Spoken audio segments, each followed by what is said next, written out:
Hi! Hello! నమస్తే. Welcome to our channel. నేను మీ శ్రీ. ఈరోజు మనం చెప్పుకోబోయే కథ 'ప్రియ నేస్తం' పార్ట్ 131. కథలోకి వెళ్ళే ముందు వీడియోని లైక్ చేయడం మర్చిపోకండి. నేను కాసేపు మా ఇంటికి తీసుకొస్తా. ప్రవర్తిక చెప్పగానే అతను సరే అన్నట్టు చూశాడు. ప్లేస్ మారితే కాస్త భయపడకుండా ఉంటుందని ప్రవర్తిక చెప్పడంతో అతను ఒప్పుకున్నాడు. అలాగే పాపని ఇంటికి తీసుకెళ్ళిపోయింది ప్రవర్తిక.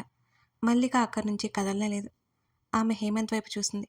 ఆమె ఎందుకు ఇంకా అక్కడే ఉందో అతనికి అర్థం కానట్టు చూస్తున్నాడు ఆమెని. హనీ, అన్ని అవసరాలు చూసుకుంటే సరిపోదండి. మీ పనులు మీకుంటాయి. రాత్రులు మీరు ఎప్పుడో వస్తారు. ఊర్లు తిరుగుతారు. ఎక్కడ ఉంటుంటారు. పాప ఎలా ఉండగలదు? ఆయా ఉంటుంది కానీ పాపకి తల్లిదండ్రి కాలేదు కదా అని ఆమె చెప్పి వెళ్ళిపోయింది. ఆమె మాట అతనికి నేరుగా గుచ్చుకున్నట్టున్నాయి. బిజినెస్ పనుల మీద ఈ మధ్య తన కూతుర్ని బాగా అతను నిర్లక్ష్యం చేశాడని అర్థమవుతోంది. ఆమె అంతా అంటున్నా అతనేమీ అనలేకపోయాడు. అర్జున్కి ఈ విషయం చెప్పింది ప్రవర్తిక.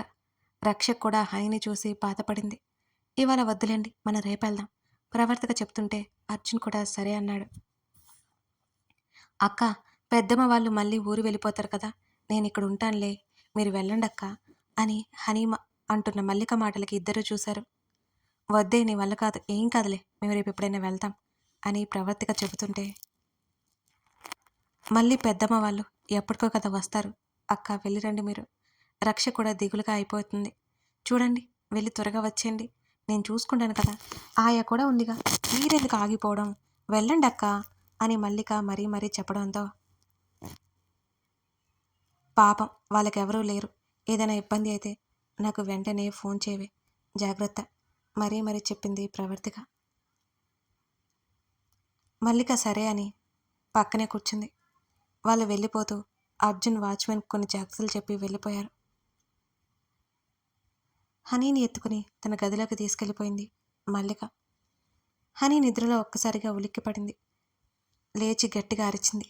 హనీ, నీ పక్కనే ఉన్నాను అంటూ హనీని దగ్గరికి తీసుకుని లాక్కొని పక్కనే పడుకుంది మల్లిక. హనీ కాసేపు ఏడ్చి ఏడ్చి మళ్ళీ పడుకుంది. అలాగే హనీ చుట్టూ చెయ్యేసి ఆలోచిస్తూ ఉంది మల్లిక. అలాగే తన పక్కన ఉన్న పాప ఉన్నట్టు, తన కూతురైనట్టు ఏవేవో కళ్ళొచ్చే. మెలకువలో అదంతా అబద్ధమని తెలుస్తుంటే అలాంటి జీవితం తనకు ఎందుకు వస్తుందని విరక్తిగా నవ్వుకునేది ఒకప్పుడు. హనీని మరింత ఆప్యాయంగా దగ్గరికి హత్తుకుని ఆమె కళ్ళు మూసుకుంది. ఇంకా తన కూతుర్ని తీసుకురాకపోవడంతో మరొక గంట తర్వాత హేమంత్ అక్కడికి వచ్చాడు. అతనితో పాటు ఆయాని కూడా తీసుకొచ్చాడు. ఆయా అక్కడే బయట కూర్చుని వాచ్మెన్తో మాట్లాడుతుంది. హేమంత్ కాలింగ్ బెల్ కొట్టాడు. ఎవరూ రెస్పాండ్ అవ్వకపోవడంతో అతను సరాసరి లోపలికి వచ్చేశాడిక. ఆ విశాలమైన హాలు, ఆ చుట్టూ ఉన్న గదులు, మనుషులైతే అతనికి కనిపించలేదు. తన కూతురు ఏమైందో అనే కంగారు మొదలైంది అతనిలో. హేమంత్ మెల్లిగా ఒక గది వైపుకి వెళ్ళగానే లాక్ చేసి ఉంది. ఆ పక్క గది దగ్గరికి వెళ్ళాడు. వారగా తలుపు వేసి ఉంది. లోపల కనపడుతున్న దృశ్యం చూసి అతను అక్కడే నిలబడిపోయాడు. తన కూతుర్ని అక్కుని చేర్చుకుని, హనీ పాప, నేను నీ దగ్గరే ఉన్నాను. నీ దగ్గరికి ఎవరైనా వస్తే వాళ్ళని కొట్టేస్తాను. నువ్వు అసలు భయపడకు, సరేనా అంటూ మల్లిక బుజ్జగిస్తుంటే, ఆంటీ, నాతోనే ఉండు, డోంట్ లీవ్ మీ ఆంటీ అని ఏడుస్తూ బ్రతిమాలుతుంది హనీ. నేను ఎక్కడికి వెళ్ళను అని నీతోనే ఉంటాను, భయపడకమ్మా హనీని బుజ్జగిస్తూనే మల్లిక కళ్ళు తుడుచుకుంది. హేమంత్ చప్పుడు చేయకుండా అక్కడి నుంచి వెనక్కి వచ్చేశాడు. అతనికి మతిపోతున్నట్టే ఉంది వాళ్ళని చూస్తుంటే. ఆంటీ, నాకు నువ్వు మమ్మీగా ఉండు హనీ వెక్కి వెక్కి ఏడుస్తోంది. మల్లిక ఎటువంటి సమాధానం చెప్పలేదు హనీకి. ఆంటీ ప్లీజ్, హనీ ఏడుస్తూనే అడుగుతోంది. నేను మమ్మీని కాదు హనీ, మీ డాడీ ఉన్నారు కదా, నేను బాగా చూసుకుంటారు. ఇప్పటి నుంచి నీతో నేను ఆడుకుంటాను, సరేనా, నిన్ను అసలు దూరం పెట్టాను. ఆమె గొంతు ఏడుపుతో మాట బయటికి రానంటోంది. అతను తిరిగి వస్తుంటే ఆయా అడిగింది. పాప పడుకుంది అని చెప్పి లోపలికి వచ్చి తల పట్టుకొని కూర్చున్నాడు హేమంత్. తన కూతురు మానసికంగా మల్లికకి ఎంత దగ్గరైంది.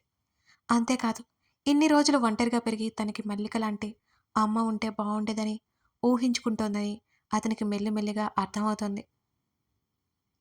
ఇన్ని రోజులు తన కూతురు తల్లి ప్రేమ కోసం లోపల బాధపడుతోంది అన్నమాట. అలాగే చిన్నప్పుడు తన భార్య దగ్గర తన కూతుర్ని వదిలేస్తే వారం రోజుల్లోనే తన కూతురి శరీరం బక్కపలచగా మారి మరింత దిగులుగా అయిపోయి ఎన్నో రోజులు భోజనం చేసినట్టు మార్చేసింది. ఆ దెబ్బతో తన భార్యకి పూర్తిగా తన కూతుర్ని దూరం చేశాడు. హానీకి కూడా వాళ్ళ అమ్మ అంటే భయం. చిన్నపిల్లలు అని చూడకుండా కొట్టేసేది. హేమంత్కి అన్నీ గుర్తుకొస్తుంటే ఒక పసిపిల్లకి తల్లి అవసరం ఎంత ఉంటుందో అర్థమవుతుంది. కానీ అతను ఏం చేయగలడు? ఓవైపు పాపని ప్రాణంగా చూసుకుంటూనే ఆ పాప కోసం అన్నీ కూడా కూర్చిపెడుతున్నాడు హేమంత్. హేమంత్ కళ్ళల్లో నీళ్లు తిరిగాయి. ఒక తండ్రిగా తను ఫెయిల్ అయ్యాడా? అలాగే చేతుల్లో ముఖం దాచుకుని ఎంతసేపు అలా కూర్చుని ఉన్నాడో అతనికే తెలియలేదు. కాసేపటికి తలుపు కొట్టిన శబ్దం వినిపించడంతో తల తిప్పి చూశాడు హేమంత్. హనీని ఎత్తుకుని లోపలికి వస్తూ కనిపించింది మల్లిక. ఆ వెనకే ఆయా కూడా లోపలికి వస్తోంది. అతను అప్రయత్నంగా లేచాడు. ఆమె కళ్ళు ఏం ప్రశ్నించాయో అతను ముందుకు నడిచాడు. ఆయా కిందే ఉండిపోయింది. మల్లిక పాపని సరాసరి అతని గదిలోకి తీసుకెళ్లి బెడ్ మీద పడుకోబెడుతుంటే మళ్ళీ లేచింది హని. ఆంటీ అంటూ మల్లిక మెడ చుట్టూ చేతులు వేసి ఆమె గట్టిగా పట్టుకుంది. మల్లికకి కాస్త ఇబ్బందిగా అనిపించింది. హని మాట్లాడిన మాటలు అతను వింటే ఇంకేమైనా ఉందా? ఆమె కంగారు పడింది. హేమంత్ ఆ మాటలని వినేశాడని ఆమెకేం తెలుసు? తప్పక హనీని పక్కన పడుకోబెడుతూ ఆమెతో పాటు పక్కనే వాలింది మల్లిక. తల్లి కూతుర్ల అనుబంధంలాగా అతి దగ్గరగా ఉన్న వాళ్ళిద్దరినీ చూస్తున్నాడు హేమంత్. కాసేపటికి హనీ పూర్తిగా నిద్రలోకి జారుకున్న తర్వాత తన ఓనీని గట్టిగా పట్టుకున్న హనీ చేతిని నెమ్మదిగా వదిలించుకుని తన మెడ చుట్టూ ఉన్న మరొక చేతిని కూడా తీసి హనీ డిస్టర్బ్ అవ్వకుండా నెమ్మదిగా లేచి కూర్చుంది. హేమంత్ అక్కడే కుర్చీలో కూర్చొని చూస్తున్నాడు వాళ్ళని. మీకు చెప్పేటంత దాన్ని కాదు, కానీ పాపకి మీ ప్రేమ చాలా కావాలి. అలాగే వాళ్ళ అమ్మని బాగా మిస్ అవుతుంది. దీనికి పరిష్కారం ఆలోచించండి, లేకపోతే పాప అలాగే దిగులు పడుతూ ఉంటుంది అని అంటూ మల్లిక లేవబోతుంటే ఆమె హనీ కింద ఉన్నట్టు ఆమెకి అర్థమైపోయింది. ఆమె ముందుకు వంగి జాగ్రత్తగా ఓని కొంగు లాక్కుని నిలబడింది. మరోసారి హనీ వైపు చూసి నెమ్మదిగా అక్కడి నుంచి వెళ్ళిపోయింది. మల్లిక మాటలు చెవుల్లో గిర్రున తిరుగుతూనే ఉన్నాయి. హనీ వైపు చూశాడు. ఏడ్చి ఏడ్చి ఆ చిన్నారి మొహం కందిపోయింది. దీనంగా పడుకుని కనిపించింది. అతనికి ఏం చాలా అర్థం కాలేదు. అతని భార్యని మాత్రం ఎప్పటికీ తన కూతురికి దగ్గర చేయలేడు. అతని భార్య వేరే ఎవరితోనూ రిలేషన్ మెయింటైన్ చేస్తుందని అతనికి తెలుసు. అలాంటి ఆమెకు తన కూతుర్ని అప్పచెప్పి ఇంకా తన కూతుర్ని సమస్యల్లోకి తోయలేడు అతను. 2 చేతులతో ముఖం దాచుకుని కాసేపు ఆలోచిస్తుండిపోయాడు. అతనికి సమాధానమే దొరకట్లేదు. ఇంటికి వెళ్ళిన మల్లికకి మనసంతా ఏదోలా ఉంది. హనీ మాటలు గుర్తుకొస్తున్నాయి. హనీ తనని తల్లిగా అనుకుంటోందని ఆ ఆలోచనకి మల్లిక శరీరం జల్లుమంటోంది. హనీ ఏంటి ఇలా ఆలోచిస్తుంది? నువ్వు నాకు మమ్మీగా ఉంటావా ఆంటీ అని బేలగా అడుగుతున్న హనీ మాటలు ఇంకా ఇంకా ఆమె చెవుల్లో రింగుమంటున్నాయి. తనని పట్టుకొని వదల్లేదు. ఆ స్పర్శ ఇంకా తనలోనే ఉన్నట్టుంది. మధ్యలో ప్రవర్తికి ఒకసారి కాల్ చేసింది. హనీని ఇంట్లో వదిలి వచ్చాను అని చెప్పింది మల్లిక. తనకేం పర్లేదు అని కూడా చెప్పి నిదానంగానే వాళ్ళని రమ్మని చెప్పింది. కాల్ కట్ చేసి అలా మంచం మీద వెనక్కి వాలింది మల్లిక. ప్రవర్తికలో అద్భుతమైన విషయం అదే. తన వాళ్ళు ఎవరిని ఆమె సులువుగా మర్చిపోదు, నిర్లక్ష్యమూ చేయదు. అంతమందిలో తనని గుర్తుపెట్టుకొని కాల్ చేయాల్సిన పని కూడా లేదు. కానీ ప్రవర్తిక వేరు. తన ఇక్కడికి వచ్చి 2 నెలలు. ఇదే తన ఇల్లు. వీళ్ళే తన వాళ్ళుగా మారిపోయారు. మెల్లిగా ఆమె ఆలోచనలు హనీ మీదకి మళ్ళాయి. ఇవాళ హనీ పరిస్థితి చూసి విపరీతమైన ఏడుపు వచ్చింది ఆమెకి. బేలగా ఉన్న హేమంత్ ముఖం గుర్తుకొస్తుంది. అయినా తనేంటి అతనికి సలహాలు ఇచ్చేస్తుంది. ఆమె ఆలోచనల మధ్య పడుకొని నిద్రపోయింది. తినబుద్ధి కాలేదు. మెల్లిగా నిద్రలోకి జారుకుంది మల్లిక. ఆమె చుట్టూ చేతులు వేసి దగ్గరికి లాక్కున్నాడు హేమంత్. ఆమె అతన్ని చూడలేక కళ్ళెత్తి మరీ చూస్తోంది. ఆమె చెంపల మీద చేయి వేసి అతనేదో మాట్లాడుతున్నాడు. అతన్ని చూస్తోంది తను. అతని చేతులు ఆమెను అల్లుకుంటున్నాయి. ఆమె అతనికి మరింత దగ్గరైపోయింది. అతను తల మీద ముద్దు పెట్టుకున్నాడు. అతని చేతులు ఇంకా ఇంకా బలంగా ఆమెను కౌగిల్లోకి లాక్కుంటున్నాయి. మల్లిక ఉలిక్కిపడి లేచి కూర్చుంది. ఆమె శరీరం అంతా సన్నగా వణుకు మొదలైంది. ఓని కొంగుతో ముఖం తుడుచుకుంది. ఆమెకు గుండె దడ వేగంగా కొట్టుకుంటోంది. గోడ గడియారం వంక చూసింది. 3 టైం. అది కలని అర్థమవడానికి చాలా టైం పట్టింది మల్లికకి. వెంటనే తల పట్టుకుని మోకాళ్ళ మీద ముఖం దాచుకుని కాసేపు అలా ఆలోచిస్తూ ఉండిపోయింది మల్లిక. వాళ్ళ గురించి ఎక్కువ ఆలోచిస్తే ఇలాంటి కళ్ళే వస్తాయి తనకు తాను. ఆమె నచ్చజెప్పుకుంటోంది. ఆకలిగా అనిపిస్తుంటే కాస్త భోజనం చేసింది. హనీ ఎలా ఉందో చూడాలనిపించింది ఆమెకి. ఇందాక అతనితో అన్న మాటలు మాట్లాడి ఇప్పుడు మళ్ళీ ఎదురుగా ఎలా వెళ్ళాలి? అయినా అతనితో తనకే ఉంటాయి. హనీతో మాట్లాడి వస్తే సరిపోతుంది. అతని వల్ల పాపం ఆ చిన్నాన్ని ఎందుకు బాధ పెట్టాలి తను?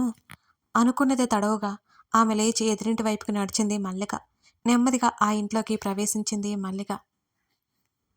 ఇల్లంతా నిశ్శబ్దంగా ఉంది. హాల్లో ఆయా కనిపించనే లేదు. ఆమె మెట్ల మీద నుంచి నెమ్మదిగా పైకి వెళ్ళింది. హనీని పడుకోబెట్టిన గదిలోకి వెళ్ళింది. తలుపు కొట్టి లోపలికి చూడగా హనీ బెడ్ మీద నిద్రపోతూ కనిపించింది. కళ్ళతోనే ఆ గది అంతా వెతికింది. హేమంత్ ఆమెకి కనిపించనే లేదు. అమ్మయ్య, హనీ బాగానే ఉంది, తను వెళ్ళిపోవచ్చు అనుకుంది. ఆ గది తలుపు లాగి వెనక్కి తిరిగిన మల్లిక ఓ భారీ విగ్రహాన్ని తట్టుకుని ఉలిక్కిపడి చిన్నగా అరిచింది. హేమంత్ ఆమె ముందున్నాడని ఆమెకు అప్పుడే అర్థమైంది. వెన్ను తట్టుకుని నెమ్మదిగా తల ఎత్తి చూసింది మల్లిక. మరోవైపు, ఏంట్రా నా చెల్లికి తెలియకుండా ఏవో మంతనాలు నలుపుతున్నావు అని కళ్ళెగరేశాడు ప్రణయ్. ఏం చేద్దాం, భయాలతో ఏడుపుతో నన్ను ముంచేస్తుంది.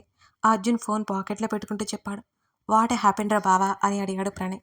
చెప్పాను కదా, కిడ్స్ కిడ్నాప్ జరుగుతుందని. నాకు చేతనంత సాయం చేయాలనిపిస్తుంది అతను ఆలోచనగా అన్నాడు. ఇద్దరూ పక్కపక్కనే కూర్చొని మాట్లాడుకుంటున్నారు. మరి ప్రాబ్లం ఏంటి అని అడిగాడు ప్రణయ్. మొన్న ఈ మధ్య ఒక విషయం జరిగింది. కొంచెం రిస్క్ చేశాను. మీ చెల్లికి తెలిసి కన్నీటి సముద్రంలో ముంచేసింది. నేను డైరెక్ట్గా ఇన్వాల్వ్ అవ్వకూడదని నా దగ్గర మాట తీసుకుంది అని అంటూ ప్రణయ్ వైపు చూశాడు. అమ్మయ్య, నా చెల్లి మంచి పని చేసినట్టుంది అని అన్నాడు ప్రణయ్ వెంటనే. తన భయం నాకు అర్థమైందిరా. నేను అదే అనుకున్నాను. నేను చేయగలిగినంత సాయం చేస్తుంటాను ఏదైనా నా ఫ్యామిలీ తర్వాతే. కానీ ఇప్పుడు పెద్ద చిక్కు వచ్చి పడిందిరా. దాని గురించే మన వాళ్ళతో మాట్లాడుతున్నాను.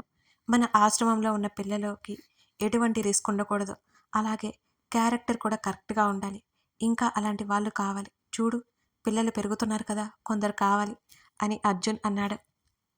సరేరా, చూస్తాను. ఇద్దరు కాసేపు ఆ విషయాల గురించి మాట్లాడుకుంటుంటే ప్రవర్తిక బాబుని తీసుకుని వచ్చింది. ప్రణయ్ కొడుకుని ముద్దాడి అక్కడి నుంచి వెళ్ళిపోయాడు అర్జున్. బాబుని చేతుల్లోకి తీసుకున్నాడు అర్జున్. వాడు ప్రణయ్ లాగే అనిపిస్తున్నట్టున్నాడు.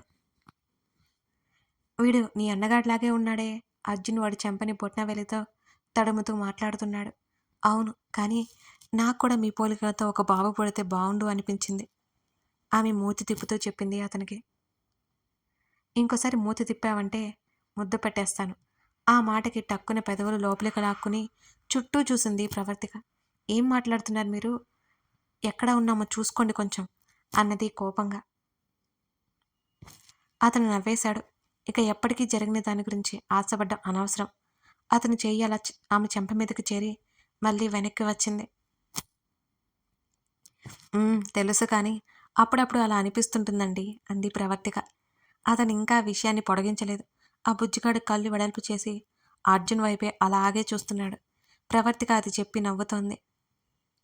హేమంత్ ఆమె ముందున్నాడని ఆమెకు అర్థమైంది. వెన్ను తట్టుకుని నెమ్మదిగా తల ఎత్తి చూసింది మల్లిక. హేమంత్ ఎవరితోనో ఫోన్ మాట్లాడుతున్నట్టు అతని చెవి దగ్గర ఫోను ఉంది. మల్లిక అతన్ని తప్పించుకొని వెళ్ళిపోతుంటే ఆమె చేతిని పట్టుకున్నాడు హేమంత్. ఆమె ఉలిక్కిపడి చూసింది. వెనక్కి తిరిగి అతని వైపు భయం భయంగానే చూసింది. అతను ఆమెను చూస్తూ, చూడు, ఇది ప్రాబ్లం అని చెప్పాను. నువ్వు వినకపోతే నేనేం చేయలేను. అట్లీస్ట్ నీకు హనీ గురించి ప్రేమ లేకపోయినా బాధ్యత ఉంటుందని ఊహించాను. బట్ ఒక భార్యగా, ఒక తల్లిగా నువ్వు చచ్చిపోయావు. ఇవే మన చివరి మాటలు కావచ్చు. ఇక నా లైఫ్లో నేను నీ ముఖం చూడకూడదని అనుకుంటున్నాను అని అంటూ కాల్ కట్ చేశాడు హేమంత్.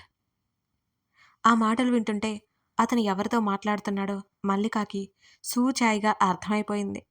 అతను ఎందుకంత సీరియస్గా మాట్లాడుతున్నాడో, అవతల వాళ్ళ మాటలు ఎలా ఉన్నాయో ఆమె ఊహించగలదు. హేమంత్ అతని భార్యతో మాట్లాడుతున్నాడు. అంతా బాగుంది, కానీ తన చెయ్యి ఎందుకు పట్టుకున్నాడో మాత్రం మల్లికకి తెలియలేదు. అతను ఫోన్ పాకెట్లో పెట్టుకుని అతనేదో చెప్పబోయేలోపు, నేను హనీ ఎలా ఉందో అని చూడ్డానికి మాత్రమే వచ్చాను. తను పడుకుంది కదా! నేనిక వెళ్తాను. ఆమె అతని చేయిని విడిపించుకోవడానికన్నట్టు వెనక్కి లాక్కుంది. నీతో మాట్లాడాలి. హేమంత్ అన్నాడు ఆమె చేతిని వదల్లేదు. ఇద్దరి చేతుల వంక చూసుకుంది మల్లిక. తనేమో చామన ఛాయ, అతనేమో మంచి రంగు. స్పష్టంగా భేదం కనిపిస్తోంది. ఆమె చేతుల వంక చూస్తుంటే గబుక్కున చేతిని వదిలాడు హేమంత్. కథ కొనసాగుతోంది. హేమంత్ మల్లికతో ఏం మాట్లాడాలి అనుకుంటున్నాడు? అర్జున్ ఏదైనా రిస్క్ చేయబోతున్నాడా? ఇవన్నీ తెలియాలంటే మిగిలిన కథ చూడాల్సిందే. కథ నచ్చితే లైక్ చేసి కామెంట్ చేయడం మాత్రం మర్చిపోకండి. హ్మ్. ఇంక ఎన్ని ఎపిసోడ్స్ ఉంటాయని కొందరు అడుగుతున్నారు కదా! మాక్సిమం ఓ 25, 20 అనుకుంటున్నానండి. చూద్దాం. Thank you.